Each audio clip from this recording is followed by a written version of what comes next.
So I sneak on the set. We're in the background during the race scene.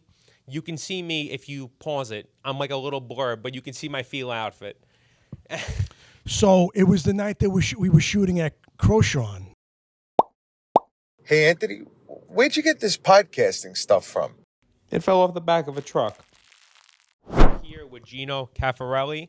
Welcome to the show, Gino. It's a pleasure to have you. Thank you so much, Anthony. Thank you, Sal. Gino. Did I say your last name right? Absolutely. Okay, Some good. people All right. botch it up sometimes. All right, Cafarelli. good. Yeah, Cafarelli. Sometimes people say... How do you botch Cafarelli? Well, it's Safarelli. I don't know. Safarelli? Yeah, well, they There's no S. C as an S. It's phonetical. I don't know. But, Phonetical? Phonetic. Yeah. It's phonetic. yeah, I mean, some people would think, Safarelli, but I'm like, where did you get that from? Just like they would spell Gino with an E sometimes. I saw it on like... With an E? Yeah, with an E. See, that's my friend Gino Vento of Gino's Really? Cheesesteaks is with an E, yeah. I didn't know that. But he's named after the restaurant, so I don't know. Yeah. But, I mean, it's easier to pronounce Gino than it is my legal name, which I was born. It was my grandfather's name, which I'm very honored to have. Egidio.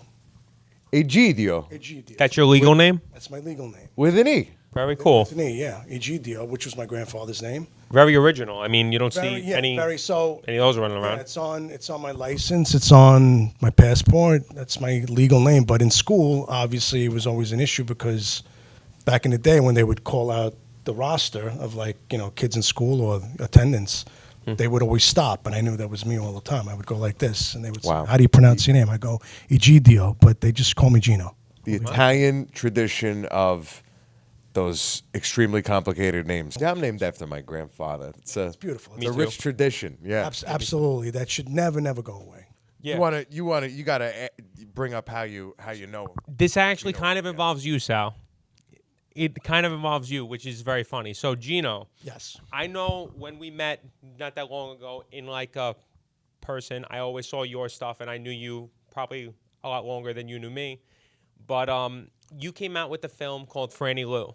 I Well, don't yeah, know how the short story that Yeah. developed into the film. Yeah. Yes, it was a short story based on 1986. It was 87 still. Yeah. It was a short story that I had put online on YouTube. Yeah, and Then eventually I had to kind of try to get it off the ground and became the movie Cruise. But yeah. yeah, I remember seeing the trailer, and I'm like, this looks great. I saw Catherine. Yeah, Catherine Arducci. Catherine Yes, Arducci. yes. She was in it, and like a couple other things. And then, like I said, it's just like my family. Like who's screaming at who with like the Italian style stuff. Then randomly, I'm hanging out with Ty. I've known Ty for Ferrazzi. a lot of years. So me and Ty New are in York the same City, by the fraternity. way. Yeah. Little plug.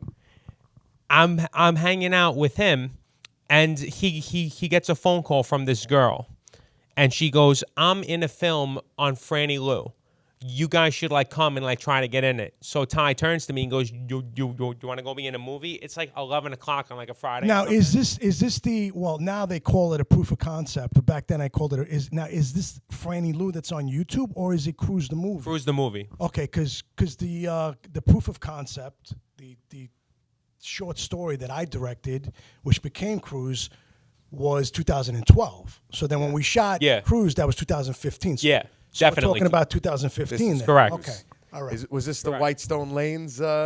No, it wasn't. Talk about but, that, Sal. We'll talk about that. So next thing I do is he goes, just wear something Italian. So I only have a Fila top. I didn't have bottom. So I wore blue jeans and a Fila. And I sneak onto the set. I'm like, I'm going to get on this guy's movie. Ty is completely not dressed in any way. He's wearing shorts and a T-shirt, which makes no sense. But he dressed somehow like Ty. still snuck on. Yeah. He somehow still I love snuck on the that. set. I love that people were sneaking onto the set. I mean, that's Emily Ratajkowski was there, so I wanted to be there. That was what I heard. I'm trying. Right. Yeah. Because she was just, she was the video girl, and then she did a Gotham Yeah. girl, and she was kind of on the up, and she only had a social media following at the time of I think 1 million. Now she's at what 40. But yeah. Of course, she's a beautiful girl, and a lot of people had a crush on her or have a crush on her, so I can understand. So College Anthony was like, I'm there. College Anthony. I'm there 100%. So I sneak on the set. We're in the background during the race scene. You can see me if you pause it. I'm like a little blur, but you can see my Fila outfit. So it was the night that we were shooting at Croshawn. Yep. Right. Yes. And I'm trying to think with the race scene when both the cars are. Now, like do you remember? Do you remember what car they were racing? Because I know they raced a couple of cars. I'm trying to place the scene because he raced like I think 2 or 3 times. It was under the underpass, the one that was off of Francis Lewis with the underpass. Got it. Yeah. When he does a spin out. Yes. Got it. It was that day. Now I'm gonna go pause and like look. But I told you when I met you at I forgot what restaurant it was. Manja Bene. Yeah, I was gonna throw a plug, Manja Bene, right? And I said, and then you told me that you snuck on the set. And I said, I respect that. Yeah. But and you were there a night too at Whitestone I Lane, was. Sal. So there was a call for classic cars at Whitestone Lanes. Tommy, big time Tommy. Which again, and I tell this, and I love Tommy. When I was in Greece, I tried to reach out to Tommy because the director and I wanted to cast him in the film, Yeah. and it was for a specific role. I'm not going to Such a mention the character. role. Yeah. Yeah. And it was his, and I was in Greece and I was DMing him, and I don't know, just we didn't get in touch at the time. We were supposed to cast the role, but Tommy was supposed to be in the film, but then it already got casted. Yes. Yeah. Yes, the director said to me, do you know Tommy? Because I know he had the reality show Carfellas, right? Yeah. And he was starting to do his, and we messaged back and forth, and then I guess there was a little time somewhere where I couldn't get in touch with him. Right. I was in Greece, and he was working on something, and the director wanted him for the movie, so Right. So it's just the timing was not there. But I know you showed up with Tommy because then of the car Tommy was stuff. like, well, if you need cars, we could show up. So I get told we're going to Whitestone Lanes. Bring your car. Make sure it's washed, waxed. Okay. They're shooting for an '80s movie, so keep your Pioneer stuff at home, whatever. I was like, all right, cool. I had an '81 Mark 6. It was pale yellow with a yellow top, and it had very authentic, very standout. At the time, it was hubcaps, white wall tires. It wasn't like spokes and Vogues. It was very like original. So they said, great, we're gonna put this car in the front of the shot, the exterior shot for Whitestone Lanes, which I was like, oh, that's so cool. Yeah, at the time, I didn't know that, albeit an honor, you're going to be there. Especially if your car is going to be in a principal shot. You're going to be there for like 6-7 hours. Guarantee it. Now, we showed up. It was like one of these shots that started. It had to be. It probably had to be one of the biggest like shots in the scene because what was at least 100 kids on in the lot, right? More, right? It was. You had like 150, 200 kids, right? In the and I call them kids. I mean, teenagers and stuff. Yeah, I mean, teenagers at Whitestone Lanes, all dressed up and everything. Yeah, that was a big to do. Again, especially if people don't really get the filmmaking process. That's like a big night going in, like work-wise. So there's a lot of moving parts. So we all sit down. We all sit down at the bowling alley because after a couple hours, we're all standing around. We got hungry. So we all sit down at the bowling alley, and we just start ordering stuff, right? We start ordering stuff, and the hours tick by. Finally, we're like, we're going to go. We're gonna go. When is it happening? Right. Right. Yeah. Right. When is it happening? We're gonna go. Right. Now it had to be. We held out. We held out pretty long, but we were looking for a bill or a check or something, right? So they just go Yeah. Put the production. It's with one the of these production. things. But I've never been a. I think you specifically said it's on Gino Cafarelli. Yeah. I said, I got a bill? Like, dude, I was like, and you left. Yeah. I was like, all right, he owes me a drink. And now I'm here. I'm having no, a glass of wine, definitely so more we're than even. Definitely more than a drink. All right, I didn't want to go there, but okay, We had so. All right, so we're going to Rayo's one night. Is that what you're telling me? Is that what you're telling me? Well, Tommy at the time was the president of the Cadillac Club of Long Island, which was a club dedicated to classic American boats and eating food. So while we weren't driving around, we were sitting and eating. No, I got it. Listen, can't I got imagine what that bill I was. got a kick out of it. I really did. I got a kick out of it. The And you know what? pizza, the hot dogs, the pretzel. The production even take care of it. I actually took care of it because I was like, I didn't want to piss off the other producers or whatever. I'm like, all right, I'll just take care of it. We, honest to God, we I'm still paying look it for off. a craft services table. Well, it definitely was there somewhere, craft services. But you guys ordered from the menu of the bowling alley, which wasn't part of the production, but it's okay.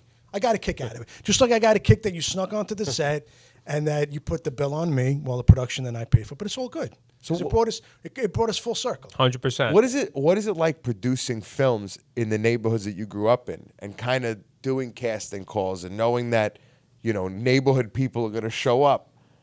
How do you navigate all that? How do you explain all that to kind of regular folks? I am pretty transparent when it comes to that. I said, expect to kind of stay, an average of 10 hours, 10 to 12 hours. It's like, they call it the hurry up and wait game, especially for actors when you show up on set. If they give you a call time at 6 a.m., you're probably not going to shoot until 10, 11. So it's kind of like they call it the hurry up and wait game.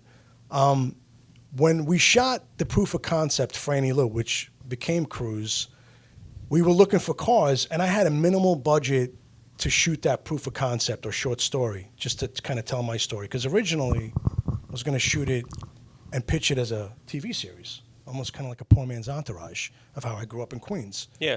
And when I lived in LA for about 7 years, I was always told by people that I looked up to as producers and directors, they would always say, write what you know. So I started writing about what I knew. So cruising the boulevard in the 80s and going to Holy Cross and circling around the neighborhood, 30 years later, shooting something about the neighborhood, not knowing back then that I knew I wanted to be a filmmaker as a kid and an actor. But when I was cruising around Franny Lou, I was dreaming of that. But who knew 30 years later you would circle back and actually film a film in your neighborhood? Now, most people, they go into different cities to shoot films. At one point, it was brought up, well, maybe we could shoot it in other cities. And I loved the other cities that they were considering. But this is why I give props to Rob Siegel. He wanted Cruise to be shot in the neighborhood, and so did I. I mean, that's the authenticity of shooting in the neighborhood. And I think we shot most of the scenes here on 11th Avenue, right here in Whitestone. Yeah. So, I mean, it's definitely gratifying because I grew up on these streets. It's more authentic. But explaining it to people, just prepare to be there for 10 to 12 hours. And when I shot the proof of concept for Annie Lou, I was looking for cars, and I had a minimal budget. I had permits. We shot for 2 days, which should have took 6 days, and just kind of did a post, looking for cars, and cars started showing up. I had to turn away cars. Even with Cruise, I had to turn away cars. There were so many cars showing up, because it was, people, Well, that that's nostalgia. That's how big a part of the culture it is. Exactly. Yeah. Yeah. Exactly. So, but it is a hurry up and wait business, You kind of, you show up and you wait, and then you do your job, and then you got to wait again, and then you got to move the camera. Even just something like this, a setup. You got all the cameras and stuff. There's, you got to change the battery and stuff. I mean, things take time. It's a process. So. Yeah, 100%. Yeah. But to circle back to the main question, how is it shooting in, in the neighborhood you grew up in? I was thrilled. I was every day I was skipping around the set and was happy to just get my movie made. Right. And to represent it to the world. Right. And the thrill of that experience is that if you do something with passion and love, it's always gonna be a win-win. So for me, every day going to work, again, every day you go to work should be a thrill to go to work and be happy that you're going to work. So to me, it seems like playland sometimes, which it is, but it's work, but it shouldn't feel like work. But you love what you do what you love type of scenarios. Was this always the calling growing up in Flushing? Always. Yeah? Yeah. 33rd Avenue, yeah. That was the calling. Yeah, I mean, my producing partner, Carmine Famigletti, Carmenucci, because, we started in musical comedy and radio, and we Really? did an album. Yeah, he grew up the block down from me, and he's my producing partner. But back then, we're actually approaching the 25th anniversary Wow. of the 12 Days of Guido Christmas. That's kind of how we. Wait, that was you? Yeah. You didn't know that? No. Well, That was you? It was me, Janoots, in the beginning of the song. That's my nickname. I like that you don't know that because it's a good surprise. No, Give like me a good surprise. Yes. I watched that like Well, 100 it's- times when it came out. Yeah, you're talking about one of the original viral videos, viral hits. That was Viral hits. That was the original viral video. Well, there was no video, but it was radio. Yeah. It traveled through. Yeah. Again, that could be a whole different segment of like. But Carmine, who I grew up with on 33rd Avenue, we were filmmakers and want to be actors when we were kids, but we kind of circled back around and did theater, and then we did musical comedy, and then we got signed by a record label, and we wound up doing this like musical album, and I respected when you said how you doing on America's Got Talent, because I feel that us as they called us the How You Doing Boys after a while, because it was Joey Balls, Carmenuch, and Janoots, and we signed this album, and we wind up doing this song, converting this How You Doing song into a Yankee How You Doing song, and that's that viral How You Doing Yankees, Yankees, how you doing, and the Guido Christmas was kind of like our break into like the industry again. Like you said, it went viral before there was viral. We didn't have Right. We didn't have iTunes. I think YouTube started in 2005. So that was on 1998. It was on Napster. They used to pirate it onto Napster. Yeah. And you could listen to it on there. Yeah. So that was 1998. So Wow. we're coming up on the 25th anniversary of Guido Christmas and the 25th anniversary the following year of conceptually like making How You Doing a product back then. Yeah. Right. And then Budweiser did it, and it just kind of like, so we feel like we were the pioneers, which is great, but we wanted, to make movies, and Did you go to school for it? I took acting classes. Yeah. I'm a self-taught filmmaker, but acting classes, absolutely. I mean, my extensive background was sales as kind of like, I went to college, got my degree. I did, conform the Italian thing, get your degree, my God. become a lawyer. It was always, Lawyer, doctor. It was lawyer, doctor. That was in the Italian household. I mean, first generation, my parents are from Italy. It's like lawyer, doctor, doctor. Well, your parents, they're working so hard. They're like, well, he better become a lawyer or a doctor. So Yeah. I went, Especially Catholic school, all that. Yeah. Yeah, well, I went to St. Mel's, then I went to Holy Cross, all boys school, and then St. John's. Yeah. So it was, I'll go to college. I'm like, oh shit, I got into the pharmacy program at St. John's. That's incredible. It's a great Like- program. That's a great program. Well, when you're like street smart and then book smart and then you want to act as a kid and make movies, I was kind of, I'm like, Yeah. all right, well, I'm going to go to college. And I tried pharmacy for 2 years. Done. I was like, after the second year, Wow, I'm like, we had the same shelf life at St. John's. 2 years to pharmacy program. I forgot you went to St. John's too, right, Sal? 2 years. Yeah. Well, I did the pharmacy program for 2 years, and then I'm like, what am I going to do? Like with all these credits, I'm going to lose them. So I'm like, let me just go into business. I'm like, I'm a chiacchierone. I talk, I'm a salesman, Yeah. but I always would sell something of value and then sell a good product or a service. So I was like, I want to take a business and get a degree in management. You went right John's. into Yeah. Tobin? Well, yeah, exactly. Yeah. Well, I used to hang out in Marillac, and then it was the UC first Marillac, and I forgot what the hall was with the pharmacy program, but that was like it was kind of like straight out of a movie. It was like all these like nerdy like people becoming pharmacists, and I'm like, look at me, I'm going to be a pharmacist. Like, nah, that ain't happening. No, so I took a business degree, and that was a 10-year plan, and then I just started going to school at night and. Working during the day, but it gave me the flexibility to start taking acting classes because I was always like an outside account executive so I finished my degree and, wanted to make my parents happy. I got my degree, I think, the same time that my sister got her degree, which was it's like my sister's way younger, but we graduated at the same time, but I didn't do the whole cap and gown thing. I just got my degree and, worked in corporate America for a while, but my true passions were always, in the creative world. But back then, you can't, not that you can't, but you're conforming. You're like, oh, You really did your due diligence, though. You went, you got a degree, Right. you Yeah. started working, Right. and then you started taking acting classes. Well, yeah. Well, it gave me the flexibility to succeed in my corporate job, and then have the flexibility to do that. So a lot of these companies, if you make your number, And if you're doing your job and you make your number above and beyond, so let's say a quote is at 100%. If I came in at 200%, they're like, oh, we're gonna leave this guy alone. He's doing.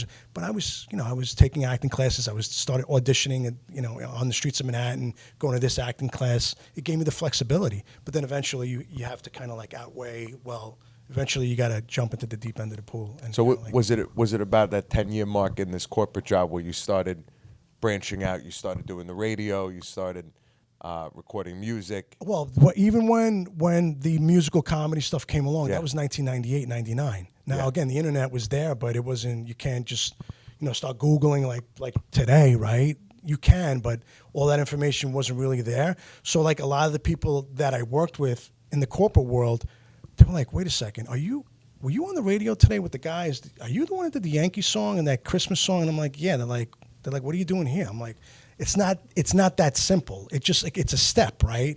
Mm-hmm. Everyone thinks that if you're on the radio immediately or you do your first movie, you're like, oh, you're set for life. But that's not the case. I've spoken with Sal Governale. He's a producer for the Howard Stern. And I know Sal's the stockbroker for years. And Right. I love Sal. And we met years back, like almost like 20, 30 years ago. And it was the same thing. He would still be going to work. Yeah, he was and working then like going run to the into Stern the show. bathroom, call into the Stern show, and do like a bit on the radio making fun of. I was juggling Yeah. for a while, and then eventually, it's kind of, you got to kind of When jump do into you the deep end. decide to say I'm gonna jump with 2 feet? Well, it's a great question. So my last corporate job, again, not to plug any, I was in telecom a lot. I sold cars a lot, but I always sold cars that I believed in. Remember Saturn, the car company? They're not around Yeah. Of course. anymore. So that was my first. Great little cars. Yeah, like I was. The SL. Who Yeah, made you Saturn? you kick them, and Well, dent proof. They were dent proof. it was Saturn was was GM. It was was I know GM's those- answer I st- to the Japanese Japanese car. Yeah, Oh, They were okay. made of fiberglass. only the side panel. The side And panels it was were made built of like a Vol- It was fiberglass, built like yeah. a Volvo. It was safe. Very safe cars, very reliable cars. Yeah, reliable. It was the answer to the Japanese. Exactly. Our competition was Honda, Toyota. Yeah. And it was my first real. That was like 92, 93. When Saturns were good. Yeah. When Saturn's Saturn. The SL2. Yeah, the SL2. Sorry. You got so excited. Shit, you're bringing me back right now because I was like on the showroom floor. I was always a closer, but I still think I hold a record of like the most Saturns in the country that I sold. I think it was like 38 in a month. But if you look at Saturn and you put like a U next to it, I remember the GM when I first started. It's USA's turn. If you look at Saturn, you can make it into USA's turn. But obviously they're not around anymore. But that was my first corporate job. But it wasn't a corporate job because I wore a different color polo shirt. It was a different answer to the car buying experience. So it was one price, no negotiating. They already knocked down what they knocked down, but you went in for the customer service and the reliability of the car and stuff like that. But that was kind of like the genesis of like working in the sales world and then working in the telecom world. And then eventually, to answer your question, I think it was like 2006. I was with another telecom company, and it was a cush job.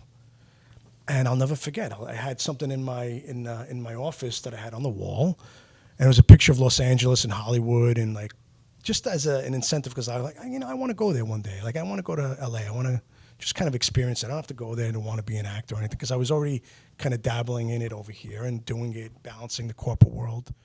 And building a reputation. for Right, and yourself. kind of just like I really, Yeah. putting in the work and the schooling and taking classes. And then eventually I was like, you know what? I looked I was in my office. I go, what am I doing? I go, another corporate job? I'm like, so 2006 was probably the last corporate-y oriented, real corporate company that I worked for. So And you had to Wow. quit. I did quit. I was there for like Wow. 4 months. And they were like, what are you going to do? I'm like, That's what I was going to say. Well, what does your boss say when you walk in? He says, I'm going to quit. What are you going to do? Well- Where are you going? all right, if that's How can we keep you? Yeah, so if that's 2006, again, there's no social media then either, right? Right. So, Facebook starts in 2006, right? Yeah. I believe so. Yeah. I think there was MySpace, right? Was there MySpace at that time? Sure. it was first. I think, yeah. So I'm like, I'm just, kind of like, I'm going to move to LA for a while and just get away from New York. I was like, I wanted to get out of New York. What did you think of LA? Because I had the pleasure of going to LA with Sal. The first time I ever went was with Mo, and Sal and Mo were both two of my favorite clients, FYI. No, the first time I went, I feel like I had all these. Pay him to say that. Yeah, I feel like I had. I see the money come out of his pocket. I feel like I had all these ideas and this picture in my head of what LA was and Hollywood was. And then, like, I don't know if I built it up to be this fantasy, but, like, did you have that same kind of experience? That's a great question, and I love that. It might be a lengthy answer, but I'm going to tell you. So in 2005, I got the opportunity at that time when I was, taking the classes, auditioning. I had this manager I was freelancing with. It wasn't like a set thing. He starts sending me on like these like random auditions, and I would just because auditions, the way I look at them, just know you're not going to get. Just thinking you're not going to get it. Just go in and do your job and because auditioning is your job also. It's doing work, right? It's like you go in, you're not going to get it, but you're constantly auditioning, yeah. Right? Constantly, but you're oiling the machine. And you're working on your craft. So I would bounce around, and he sends me on an audition. It's a reality show. I'm not going to name it. It was on NBC. It was a big thing, and I'm like, oh man, I don't know if I want to do it. And I go in on the audition. I'm myself, and I'm like joking around. And they really like me, and they call me in, and they want to book me for this like reality show on like NBC. It was a dating show, but it was a big one. And it was like the 4th installment of the dating show. And I'm like, you know what? Okay, I'm not married. I'm single. I'm in New York. I'm saying, you know what? It's a free trip to LA. I'm going to live in a house where all these guys I'm going to meet from all over the country. And I go to do this show, and it was one of the best experiences. It was my first time in LA. And as a kid, I'm picking up the Ross Reports. I'm picking up the Hollywood Reporter. I'm watching game shows. I'm watching Price is Right, Culver City, Burbank. I'm like, it's, movies, Warner Brothers, studios. CBS. Paramount. Like, I'm like, as a kid, you're like, you look up, it's like it's bigger than life, right, as a kid. And I'm like, well, I'm going to get a free trip to LA. And I get to see LA a little bit, and then they put you in this house. And then the following year, I get this job, my last corporate job. And I'm like, I think it's time to just go to LA and just like get my feet wet. And I was going to be like, I'm going to go out there and I'm going to be a star. So it's not like you didn't know anybody over there. Yeah, I knew 2 people there. I just 2 friends. Yeah. And I just went out. Kind of have to. Yeah, just like knew 2 people. Yeah. So I leave a cush corporate job to go sleep on a couch in Santa Monica in 2006. Sleep on a couch. I was like, I'm saying to myself, but I didn't care about that. I was like, all right, to other people, be like, oh, that's sad. You got to sleep on a couch. What were your parents saying? I didn't tell them that I was sleeping on a couch. Fair enough. Yeah, well, fair I wouldn't enough. have told them either. I'm like, Ma, Dad, I'm in Santa Monica. They filmed Three's Company here. Yeah, so you lead with that. Which my father, Yeah. which my father would always like. He loved the Honeymooners. My Like, dad, oh. God rest his soul. My dad, he loved the Honeymooners and he loved Three's Company, but he would call the Honeymooners Ralph. Ralph, Brandon. and he would call Three's Company Jack. And I'm like, oh, they filmed Three's Company in Santa Monica. Oh, they filmed a Jack there. I go, yeah. I'm like, yeah, I'm by the beach, and I was on the couch. I could hear the waves from the ocean, and I'm like, yeah, I am in Santa Monica. I could hear the water, but I was on a couch for 3 months. So I go from like this cush like corporate job that I leave. Again, you jump in the deep end of the pool, you take a risk, because sometimes risks do pay off and dreams do come true, right? I take a leap of faith, and I go out to LA with no expectations, and there I am in Santa Monica sleeping on a couch with like, I think the kid was like 21 and like that had the apartment, and I'm like, all right, I'll do this for 3 months. And I worked like 4 jobs to just like, like navigate, pay bills. I was like working as a telemarketer here. I was like bartending like on one weekend here. I was like from like a corporate cush job to like doing like 4 like miscellaneous jobs. I took that leap of faith. I really packed 2 bags, and I was like, I'm just gonna go. I packed 2 bags. I literally put money in my pocket. You got to believe in yourself. 1,000%. You got to believe it's right for you too. 1,000%. My mother always says, well, can't you do what when she said, why are you going to LA? I go, can't you do what you do there over here? I go, Ma, you don't understand. Like, I went to LA. I stayed there for a little while, and then I met some people. They're like, oh, YouTube. And I'm like, YouTube was fairly new. It was like 3 years old. I took a VHS reel. He digitized it. My boy Paul Gennaro, who was my roommate in West Hollywood, he digitizes the reel, puts it on YouTube. A month later, I think it was, I get a phone call from the director. I was like, oh, shit, I forgot. I put my cell number on that reel. It was my old reel. It was a VHS tape. And I get a phone call from Rob Siegel, who's casting a movie called Big Fan. And he says, "You're not in New York?" I go, "No, I'm in L.A." He goes, "Well, I found your reel." I was like typing character actor, and I found your reel and offered me the part. And I was like, "All right, I'll come to New York. My parents are there, and and I'll pay my own dime. I'll fly myself back." And that's how the whole relationship with Rob Siegel. He did a movie called The Wrestler, and then we do Great Cruise. movie. Like, again, think about it. I don't move to L.A. The reel never goes up on YouTube. He doesn't find it. Cruise may never be Cruise. I'm never in that first movie that he directs. Big Fan. And now he's off to the races. He's an incredible writer. He did recently the Chippendale show on Hulu, and he did Pam and Tommy. He's a great writer. Quick too, from Big Fan to Cruise. The genesis from, I want you in this movie to I want you putting this movie together. I want you writing this movie. I want you directing this movie. Yeah, people get they go on a gut. If you have a good you have a good gut, you have intuition. You're intuitive. I feel more than ever. Intuition, go with your gut, is always gonna guide you in the right spot. I mean, how crazy is it that you went out to L.A. with just your bags, right, and just no expectations. I wasn't like I'm gonna come here and be somebody, and I'm gonna right, chase the dream. Chase the dream, right? I was like only for the dream to bring you back to New York. Right, that's exactly what happened, and that was the most beautiful. I was like, wow, talk about circling back. I'm like, holy shit, like that was that was kind of like what direction do I go in? I could never go to LA. That whole how do we relate that to? Like, It's a Wonderful Life. What movie can you relate that to? Like Back to the Future? I don't know. Like, how do you one thing changes, one little direction that you don't pick from, like, could change the rest the course of your life. So it did in a way, because it was therapeutic for me to finally go out to Los Angeles, because I always wanted to go out. But then it circled me back to come back to New York and work on the movie. It's also right around the time your daughter's born. Yeah. So a lot going on in your life at once. Yeah. My daughter was born in 2013. So I come back to New York to shoot my proof of concept for Annie Lou in 2012. And then a year later, I'm pushing to try to get the movie, the proof of concept turned into a film, and my daughter's born. Yeah. Wow. Yeah. It was a lot of moving parts those years. Athena, yes. The goddess of wisdom. Athena visits the marina. Oh. Available now. I mean, the jump from actor, to writer director. And I always use those terms like not loosely, or like I don't like to do like actor, writer, producer, director. Like I just feel I'm a creative. Like that's in front of the camera, behind the camera. I've always been like that. Back in the day when you were juggling certain things and wanted to learn everything about the business.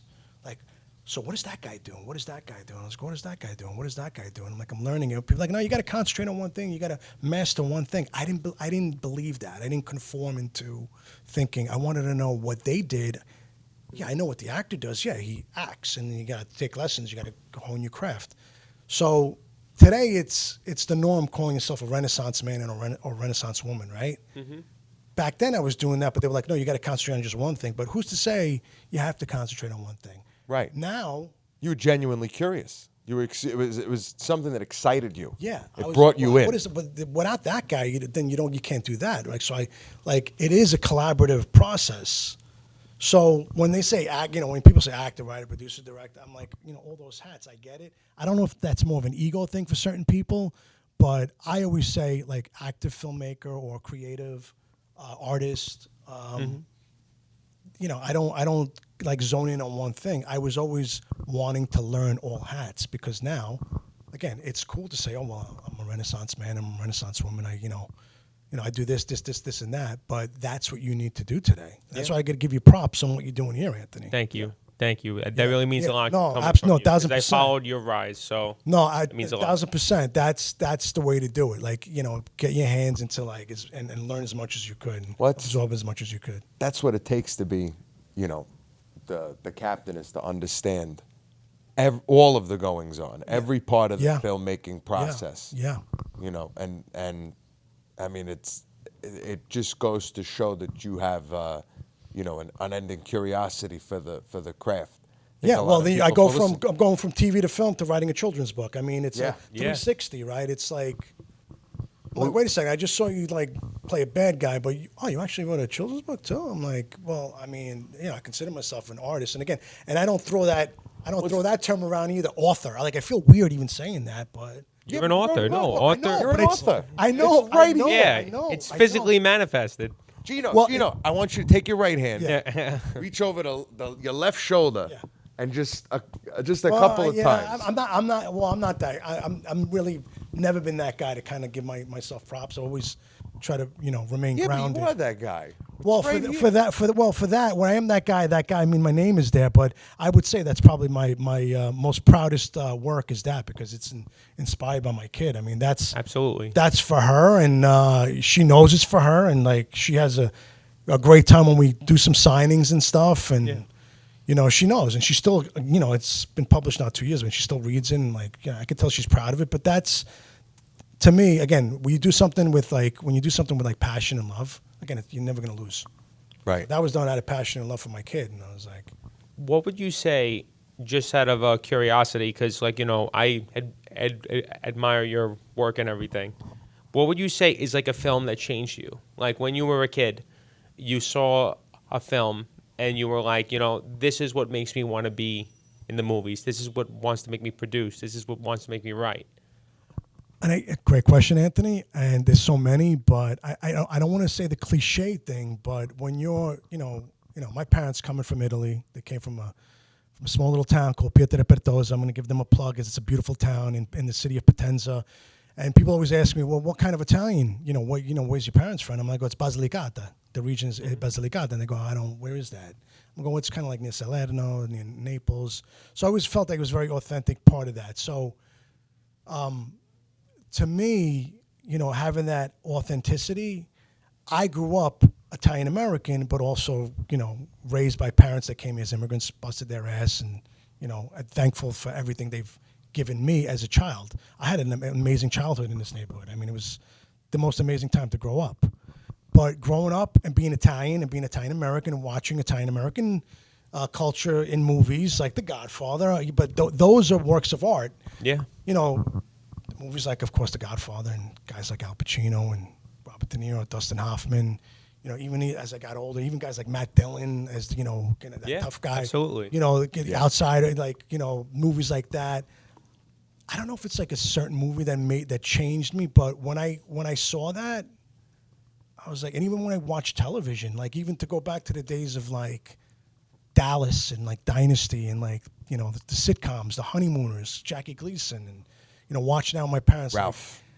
Ralph. As my father would say, yeah. I would say it's more of a TV thing. Like when I saw Gleason, I was like, I want to do that. Like I want to like make people laugh. And I was a class clown, but somehow I veered into more dramatic. I just, again, it looks larger than life when you're a kid and you're like, wow. But I always, again, believed in myself, but also, I tell people now, because again, they don't teach you this in school, and I only learned this in like the last 15 years. The mind is the most powerful thing. Like, Yeah.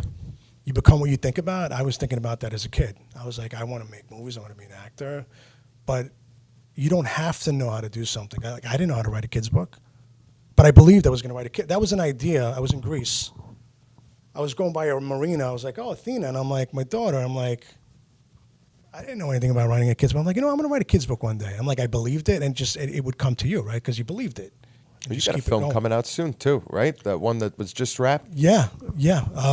Jersey Bread. And Jersey Chris, Bread. who you had on your Yep. previous podcast, Chris Momondo, directed a movie called Judge No Book, which wrapped in February. And that's coming out, and a movie called Jersey Bread. A gentleman by the name of Greg Russo who wrote and directed that, which is going to be a fun little twist on the crime drama genre that takes place in Jersey.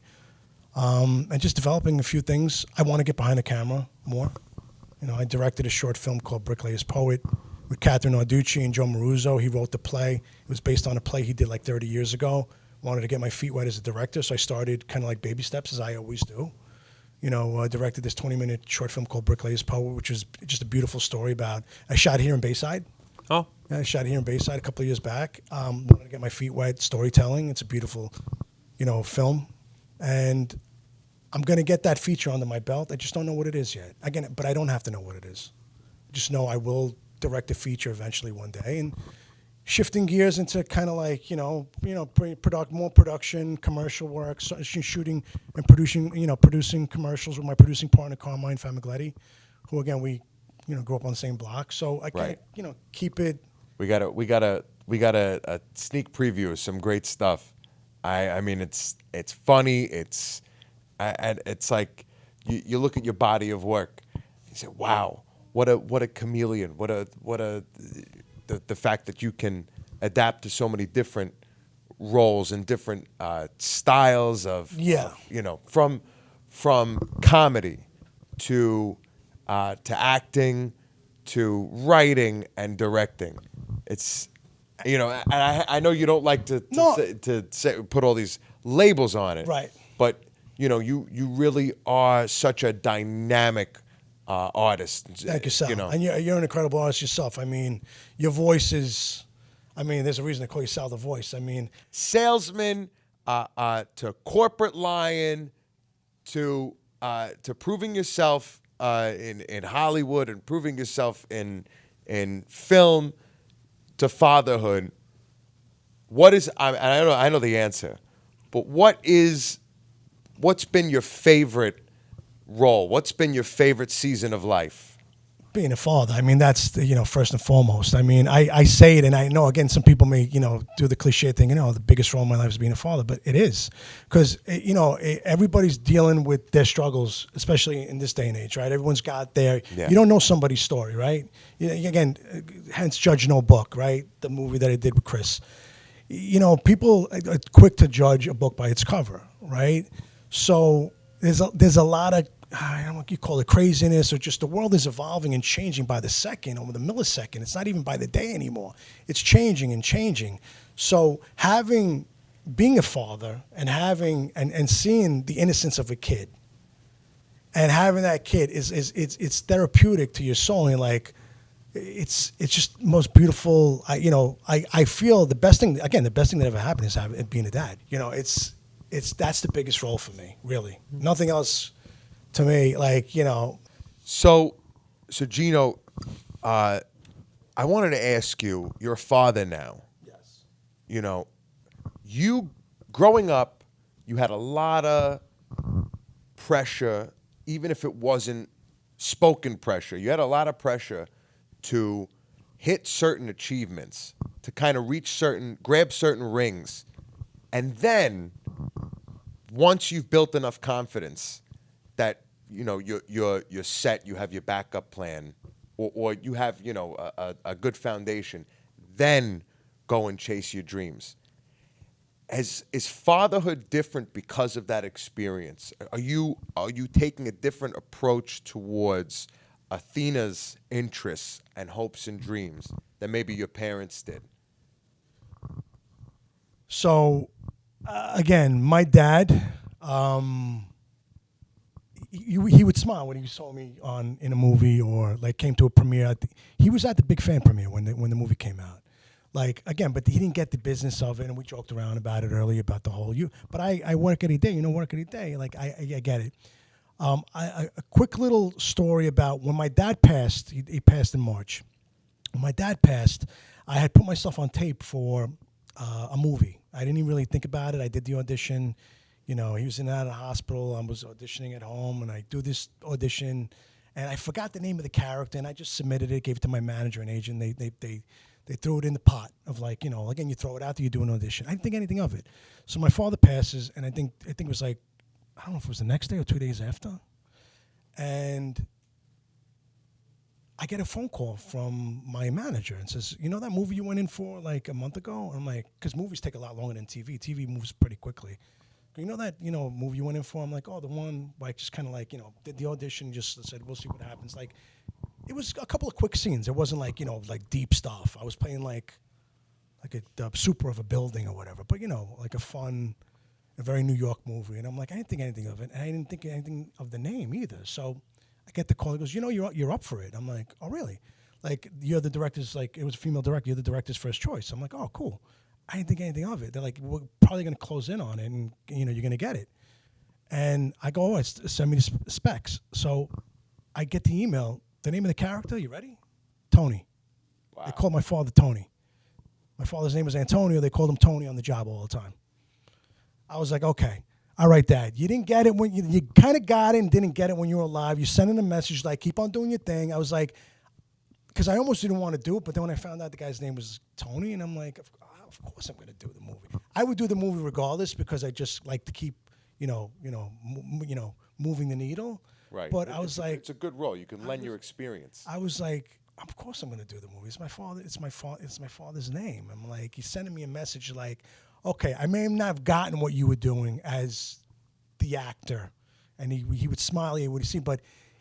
Of course, he wanted to see me more. Like because being an actor is not a stable, job, or being a creative is not always a stable job, right? Unless you hit your mark and you really Preaching to the choir, right? So to me, it was like a message. So to circle back, I didn't have that guidance from my parents because they were immigrants from Italy, and they came here and they were like, you got to go to school, and that happens 99% of the time in the Italian culture with Italian, kids, and their parents want you to. Just like not I don't say struggle, like work, like really like work. They don't want you to have to work as struggle. hard as they well, struggle, like work as hard and be like. So when I got that message from my dad, I was like, obviously he knows, I know he respects. I see him smiling. He's like, you keep doing your thing. It wasn't the same as like me being, in the union or working with my hands and being on my knees, but you're doing your thing. So. I always looked at it, even with my daughter. My daughter goes from like loving princesses to like loving horror movies, which is crazy. And my daughter's mom was like, she's watching like all these movies, like horror movies, and Chucky and Friday the 13th and It, Pennywise the Clown. I'm like, but when I was a kid, I would like sneak into movies to go see Poltergeist and this movie and that movie. So I'm like, all right, she loves movies and stuff. Yeah. So I embrace it, but I also say, of course. I never got, you can be whatever you want in this world. Yeah. Which I wanted to hear from my parents, but they weren't built like that. They always meant well and put food on the table and wanted the best for you.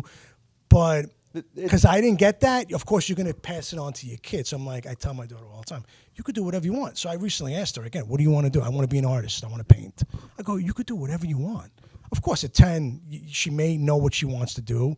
And she may change her mind another dozen times, but... She may change her mind 2 years into college. Right, exactly. And she could be in the pharmacy program and then not like it and then take a business degree and be like, you know what? But I may say you may want to rethink if you want to be an actor, it might be a little different. But hey, I don't know. You may be an influencer, which is just as big now, is wanting to be an actor. But you also have, again, we were talking about when we were not rolling, the backup plan. I would have friends and family always tell me that all the time. And I didn't, again, I know Schwarzenegger says it and a lot of people say it, don't have the backup plan because this is what you want to do. Yeah. No, if there is a backup plan, you'll figure it out, right? So, but don't say it, there is a backup plan because if you're saying there's a backup plan, then you're not going to go full force. You're banking on it. Yeah. What I love about your story more than anything is like, what I heard when you were talking about your parents and your dad and, Italian immigrants coming here. You start with Italian immigrants come to this country, give you a better life. Then, son, you, acts in The Irishman. Like, you know what I mean? You're alongside Joe Pesci. You're alongside Al Pacino. That's the story of the American dream in a nutshell. It is the American dream, but the average person will probably say, well, you were in and out of that movie. Like quick. To me, it's still... But they go, you were in and out, but you didn't even have any lines. But wait, hold on a second. You don't know the backstory of... Like, people don't know the backstory of getting that. What's the backstory? Well, no, the backstory is auditioning for 3 months, being up for 3 different roles. Then the casting director, Ellen Lewis, who I love, said, Marty loves him. Like, if Martin Scorsese is casting a movie... and it's based on a real person, whether there's lines or no lines, he looks at the tape, he looks at that. He casts based on, talent also, not because, like, oh, well, he's not going to say anything. And like, he'll look at the tape, even if like you don't have any lines. So the last time I heard that I was going to be actually in the film was the last offer was, well, he's going to be working for 5 days. He's playing the mayor for Philadelphia. He's going to be waving to the crowd. He's going to have like a little photo op with De Niro, and he's going to be on the dais with Al Pacino and Robert De Niro. I'm like, I don't care if I have any lines. It's a Martin Scorsese movie. What are you talking about? Yeah. Like I've watched 100%. people. I've seen Standing in between De Niro and Pacino. I'm like, come on. I'm like, I get the process. Yeah. And I had to audition for a couple of roles and and wait for a couple of months. But so when they came back with it, I'm like, 5 days. Well, it turns out 5 days turned into 2 weeks, and 2 weeks turned into hanging out on the set and building relationships. But to the average audience member, it may seem like, oh, I'm in and out. Oh yeah, I waved to the crowd. Oh, the mayor of Philadelphia, Mayor Frank Rizzo, and I look like this big balloon head because I was a little overweight at the time. Because Frank Rizzo was like 6'1".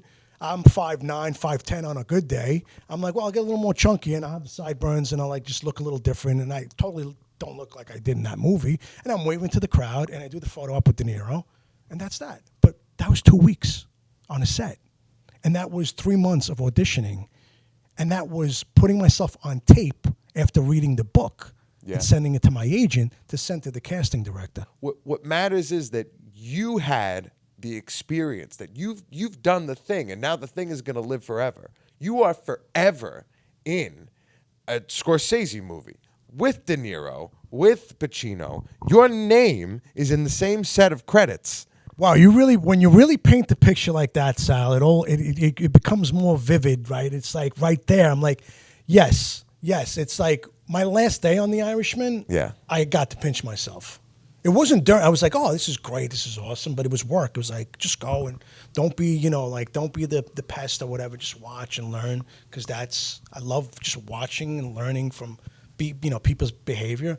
But at the last day that I worked on that movie, I pinched myself. I was like, holy shit! Like I'm like, and Pacino's there with his earphones and he's walking around. He's listening to music and he's shaking everyone's hand. I'll always remember he always had soft hands. He's well, I don't want to say past but when we filmed, he's got soft hands.